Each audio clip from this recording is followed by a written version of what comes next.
ಬೆಂಗಳೂರು ನಮ್ಮ ಮೆಟ್ರೋ ಹಸಿರು ಮಾರ್ಗವನ್ನು ಮಾದಾವರದಿಂದ ತುಮಕೂರುವರೆಗೆ ವಿಸ್ತರಿಸುವ ಯೋಜನೆಯು ಮಹತ್ವದ ಹಂತ ತಲುಪಿದೆ. ಬೆಂಗಳೂರು ಮೆಟ್ರೋ ರೈಲು ನಿಗಮ ಯೋಜನಾ ವರದಿ ತಯಾರಿಕೆಯ ಕಂಪನಿಯನ್ನು ಅಂತಿಮಗೊಳಿಸಿದೆ.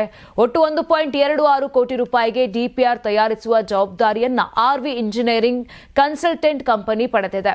ಕರ್ನಾಟಕದ ಮೊದಲ ಅಂತರ್ಜಿಲ್ಲಾ ಮೆಟ್ರೋ ಮಾರ್ಗ ನಿರ್ಮಾಣ ಸಂಬಂಧ ಬಿಎಂಆರ್ಸಿಎಲ್ ಮಹತ್ವದ ಹೆಜ್ಜೆ ಇಟ್ಟಿದೆ. ನಮ್ಮ ಮೆಟ್ರೋ ಹಸಿರು ಮಾರ್ಗವನ್ನು ಮಾದಾವರದಿಂದ ತುಮಕೂರಿನವರೆಗೂ ವಿಸ್ತರಣೆಗೆ ವಿವರವಾದ ಯೋಜನಾ ವರದಿ ತಯಾರಿಸುವ ಟೆಂಡರ್ ಅನ್ನು ಅಂತಿಮಗೊಳಿಸಲಾಗಿದೆ. ಈ ಮೂಲಕ ಬೆಂಗಳೂರು ತುಮಕೂರು ನಡುವೆ ಮೆಟ್ರೋ ಸಂಪರ್ಕ ಕಲ್ಪಿಸುವ ಬಹುದಿನಗಳ ಕನಸು ನನಸಾಗುವ ಹಾದಿಯಲ್ಲಿದೆ. ಕಳೆದ ಬಾರಿಯ ಬಜೆಟ್ನಲ್ಲಿ ಬೆಂಗಳೂರು ತುಮಕೂರು ಮೆಟ್ರೋ ಮಾರ್ಗದ ಬಗ್ಗೆ ಪ್ರಸ್ತಾಪ ಮಾಡಲಾಗಿತ್ತು. ಈ ಬಗ್ಗೆ ಸಮೀಕ್ಷೆ ನಡೆಸಿದ ಬಿಎಂಆರ್ಸಿಎಲ್ ಸರ್ಕಾರಕ್ಕೆ ವರದಿ ನೀಡಿತ್ತು. ವರದಿಗೆ ಸರ್ಕಾರ ಒಪ್ಪಿಗೆ ನೀಡಿದ ಬೆನ್ನಲ್ಲೇ ಡಿಪಿಆರ್ಗೆ ಮುಂದಾಗಿತ್ತು. ಸದ್ಯ DPR tender RV engineering consultant limited ಪಾಲಾಗಿದೆ. ಬೆಂಗಳೂರು ಮೆಟ್ರೋ ಯೋಜನೆಯನ್ನ ತುಮಕೂರಿನವರೆಗೆ ವಿಸ್ತರಿಸಲು ಕೆಲವು ವಿಪಕ್ಷ ನಾಯಕರು ಅಪಸ್ವರ ಎತ್ತಿದ್ದರು. ಈ ಬೆನ್ನಲ್ಲೇ ಯೋಜನೆಗೆ ಡಿಪಿಆರ್ ಟೆಂಡರ್ ಅನ್ನು ಅಂತಿಮಗೊಳಿಸಲಾಗಿದೆ. ಈ ಮೂಲಕ ಬೆಂಗಳೂರಿನಿಂದ ಅಂತರ್ ಜಿಲ್ಲೆಗೆ ಮೆಟ್ರೋ ಸಂಪರ್ಕ ಕಲ್ಪಿಸುವ ಮೊದಲ ಯೋಜನೆಗೆ ವೇಗ ಸಿಕ್ಕಂತಾಗಿದೆ.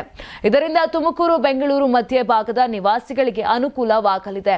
ಸಾರಿಗೆ ಸಂಪರ್ಕ ಸುಧಾರಿಸಲಿದೆ ಎನ್ನಲಾಗಿದೆ. ಈ ಮೆಟ್ರೋ ಮಾರ್ಗವು ಮಾದಾವರ, ನೆಲಮಂಗಲ, ಡಾಬಸ್ಪೇಟೆ ಮೂಲಕ ತುಮಕೂರುವರೆಗೂ ಒಟ್ಟು 59.60 ಕಿಲೋಮೀಟರ್ ದೂರ ನಿರ್ಮಾಣವಾಗಲಿದೆ.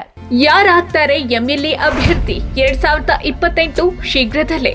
ಪ್ರತಿದಿನ ಒಂದೊಂದು ಕ್ಷೇತ್ರದ ಟಿಕೆಟ್ ಆಕಾಂಕ್ಷಿಗಳ ಸಂಪೂರ್ಣ ಮಾಹಿತಿ ಪೊಲಿಟಿಕಲ್ ಜರ್ನಲಿಸ್ಟ್ ಕೆಎಂ ಶಿವಕುಮಾರ್ ಅವರಿಂದ.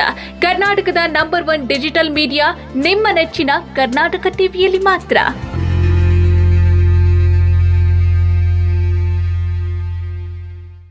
ನೀವು ಸಣ್ಣ ಆಗ್ಬೇಕಲ್ವಾ? ಅದು ಒಂದು ಉತ್ತಮ ಆಹಾರದಿಂದ ಸಣ್ಣ ಆಗ್ಬೇಕಲ್ವಾ? ಪ್ರತಿದಿನ ನಮ್ಮ ಜೀನಿ ಸ್ಲಿಮ್ ನ ಯೂಸ್ ಮಾಡಿ ಯಾವುದೇ ಸೈಡ್ ಎಫೆಕ್ಟ್ ಇಲ್ದಂಗೆ ನೀವು ಸಣ್ಣ ಆಗ್ತೀರಾ.